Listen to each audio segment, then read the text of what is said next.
Hi, welcome to This Week in Medicine, May 16, 2022. I had intended on doing these less frequently, but honestly, the rates of COVID infection are so high, it's astounding. So let's go through this quickly just to make sure that you really understand what we're doing now, because again, it's a totally different phase of the pandemic. Today in the office, I probably had at least 10 people call to tell me that they had tested positive for COVID. And I was hoping the numbers would go down, but I don't think we're there yet. But we'll talk about why that is. Again, we're still executing the mission of the Foxall Foundation. Dr. Yamamoto is still giving lectures, fully masked, and traveling, talking about heart disease, cardiovascular disease, which, as you well know, and we have seen, definitely is on the increase, attributable somewhat to COVID-19. We still have our Foxall Foundation Wellness Center. Carrie's doing a bang-up job with nutrition. Thank you, Carrie. And we're working on getting some more yoga classes. This is our outside view of the center. Mr. Ricky is doing an awesome job with his key fitness class for adults during the day, and we're hoping to expand that as well. And if you want to wear a mask, wear a mask. I think after 2 years, we have learned how to exercise in masks, socialize in masks, and feel comfortable in a mask if you feel you need to do that to protect yourself. So the inbox this past week, why am I still positive? Many people are wondering why after 10 days of illness have they not turned negative on their antigen test? Because everybody's immune system is different, and probably because we have new viruses circulating. We have BA4 and 5. So this virus mutates so fast, so quickly, that it's possible that people are infected longer. It's possible that people who took Paxlovid are infected for a shorter period of time. But then we know that there are people who take Paxlovid that get this rebound phenomenon. So they may have extended periods of antigen positivity extending to 15, even 20 days for some people. And yes, if you're antigen positive, we still do believe that that means you could be contagious. So that's the best advice we have right now. It sounds horrendous to be contagious for 14 days, but that could be the truth. People are calling with a fever and bronchitis. Most bronchitis is viral, not necessarily all from COVID-19, but there are other viruses that cause bronchitis. So could you have something else, especially if you're testing negative? Yes, you could. You could have influenza, rhinovirus. We talked about these viruses last week. What do you do on an airplane? Well, if you want to stay masked, stay masked. I mean, there's research that shows when you're up at 10,000 feet elevation that the air circulates better and the virus is not as contagious. But if you're sitting on the tarmac, yes, that virus can be circulating very easily. A lot of questions about should I take Paxlovid or not. Some people independently decide they don't want to. I think that's fine. If you are not at risk, if you are up to date with your boosters, the intention of Paxlovid and how it was studied was in a population of patients who weren't vaccinated. It was intended to reduce severe illness, prevent you from going into the hospital with COVID, prevent you from going to the emergency room with COVID. So it certainly does that. Does it actually speed up your symptoms? Does it make you feel better? Well, except for the metallic taste in the mouth and the diarrhea, I think some people would say it helps make them feel better. We have a new variant, the BA4 and BA5. We'll talk about those. To mask or not to mask is still a question. A lot of people still don't know what they should do. A lot of people are doing end-of-year graduations. If they're outside, they feel safer, but a lot of these activities are inside. So think about that, because it's still okay to mask if you want to. Should you get a fourth shot before travel? Well, it looks like this fourth booster shot might have protection for about 6 weeks, but maybe not much longer. And you're also bouncing into mutations. So if you get a booster, there may be a mutant that the booster is really not going to protect against. So you could get a fourth shot before you travel, especially if you can't take Paxlovid with you on travel. So what you really want to do is not be in a hospital in a foreign country with COVID. A fourth shot can do that for you. It can prevent severe illness that takes you to the hospital. And then you just wait in a foreign country until you're negative and then you come home, which a lot of my patients have done. A lot of people test positive on a home test, so they're not going someplace to test. So that means that the local jurisdiction, the public health department, is not keeping track of cases like they used to. But we think the case numbers are extremely high, which again is why I'm doing This Week in Medicine when I intended to decrease, because the numbers are so high. So home testing is problematic for counting. It's not problematic necessarily for doing it. Again, you stick a swab in the nose, you squeeze out the liquid from the tube, you put the dropper on the tube, you put it on the lateral flow test. I'm sure you've all done this. We've done this many times. Home testing is problematic because we don't necessarily have good numbers. The sewage testing for numbers that's being done by Broad in Boston and other areas is helpful. It kind of tells us what is prevalent and if the numbers are increasing. How do we know in our area if it's surging? Well, I'll tell you right now, it's surging. Last week we had another 20 cases. Today I probably had at least 10. So I'm using office counts to let me know. Definitely an uptick in the past 2 weeks. This is probably 50 to 60 people with COVID just from Foxhall Medicine, from my practice, not my partners, in the past 2 weeks. And there was a tale of two coronaviruses, but I will tell you, at least this week I haven't seen it as much, and that's the endemic coronavirus that causes the common cold. I was seeing this quite a bit for the past 4 weeks, and now I have not seen it on testing. So I don't know if this is getting beaten by the BA4 and 5. The increased contagiousness of these Omicron variants might actually be making it so that these other coronaviruses which circulate are not holding on as much. And so we're getting more Omicron infections and less of these common coronavirus infections. This week we had 20 cases this past week of COVID-19 by testing. No influenza this week. We were seeing some influenza cases periodically, one with rhinovirus, and a lot of negative antigen tests with illness. So these are people who had COVID exposure, get sick, and they've been doing antigen tests at home, and they're repeatedly negative. What do these people have? Do they have a mutated Omicron virus that's not testing on antigen tests? I'll also tell you, a lot of these people are doing PCR tests, and those are negative too. So what do these people have? It's possible, keep our fingers crossed, maybe this Omicron is becoming one of the endemic coronaviruses. Possible. And so we're not picking it up on testing because it's mutating to the point where we can't pick it up anymore, but the illness does not appear to be severe. Again, you can do one of these multi-panel respiratory tests. I would imagine they have some of these at the urgent care centers. I do one at our local hospital.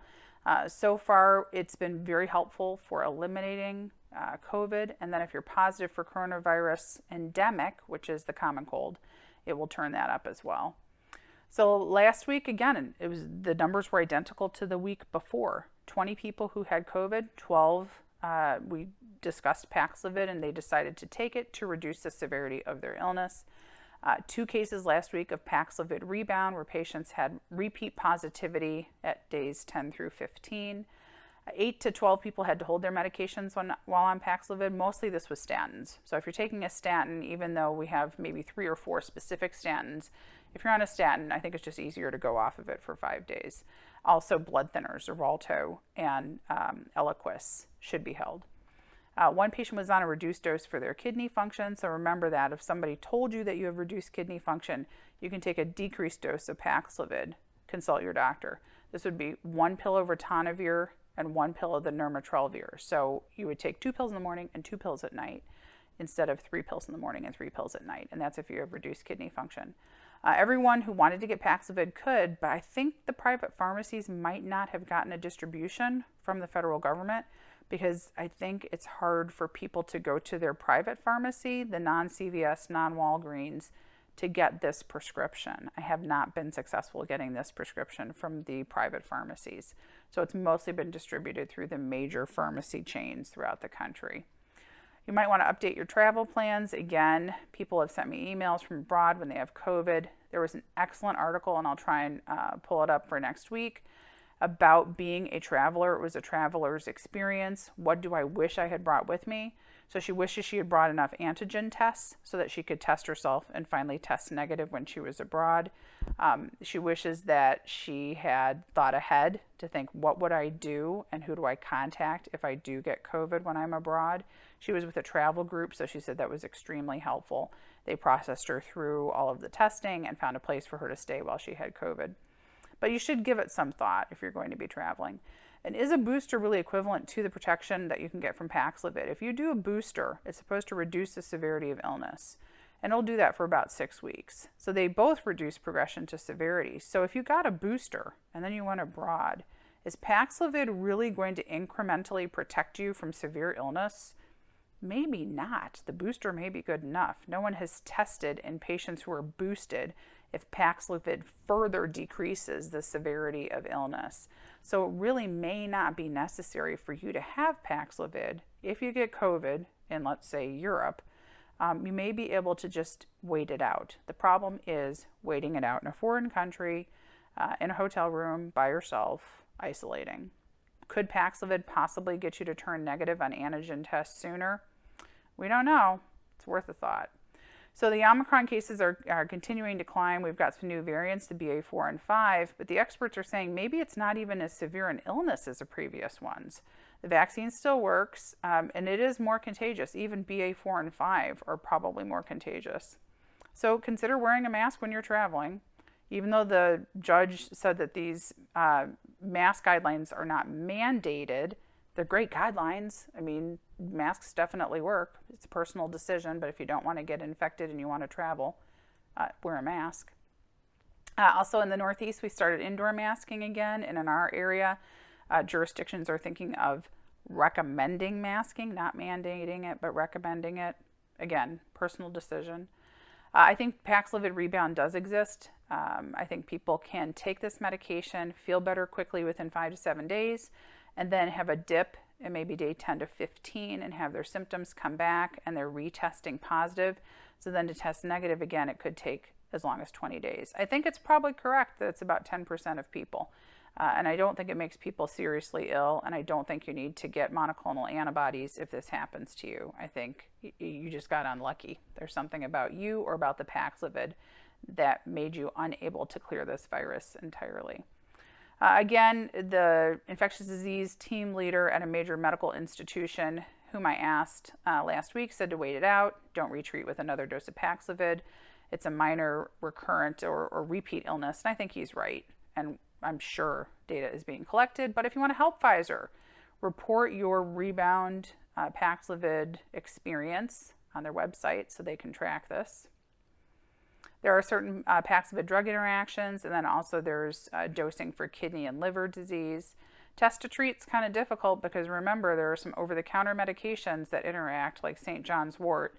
So test to treat's a good idea for people who don't have doctors, but again, you want somebody to thoroughly review your medication list, including over-the-counter medications.